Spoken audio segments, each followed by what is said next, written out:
Je ne me souvenais que trop bien de la première d'Extase, quand j'avais dû me regarder traverser toute nue l'écran de cinéma, assise à côté de mon père et de ma mère, tous deux sous le choc. Bonjour à toutes et à tous. Le 9 novembre 1914, il y a 111 ans, jour pour jour, naît à Vienne Eddie Lamar. Son histoire est la preuve flagrante de comment une société peut fabriquer un visage et nier l'intelligence d'une femme. Actrice, exilée, surtout génie.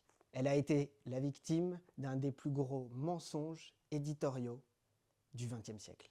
Avant Hollywood, il y a Vienne. Enfant brillant, elle démonte sa boîte à musique, elle veut comprendre comment les choses fonctionnent. Mais à 16 ans, tout change. Elle tourne le film Extase. Le film sera un scandale mondial. On pense pour elle, elle sera nommée Désir, mais elle, interdite de penser, elle fuit l'Autriche pour quitter un mari lié aux nazis et traverse l'Atlantique pour rejoindre les États-Unis.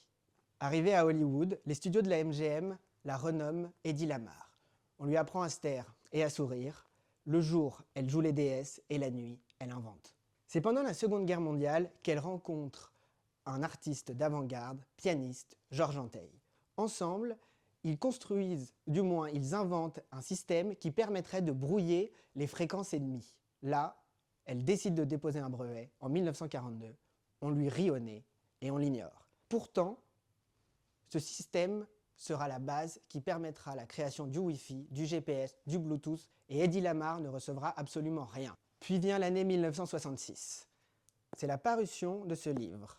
Mais le seul problème, c'est que ce livre est faux, trafiqué, réécrit, manipulé par un journaliste qui avait envie de ne faire apparaître que Eddie comme un corps, raconter que sa vie sexuelle et tout simplement les histoires les plus potaches du monde hollywoodien. Lorsqu'elle ouvre le livre pour la première fois, sa réaction est de dire « je n'ai jamais écrit ce livre ».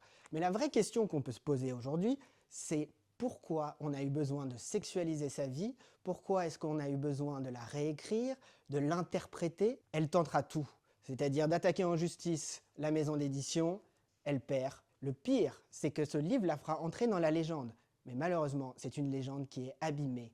On a mis de côté totalement son intelligence et on n'en a fait que un corps. On n'a fait que la sexualiser. C'est là que la préface de Clémentine Godzal est nécessaire. Elle n'est pas là pour nous expliquer ce qu'il faut croire, elle est là pour nous montrer ce qui a été effacé par l'histoire.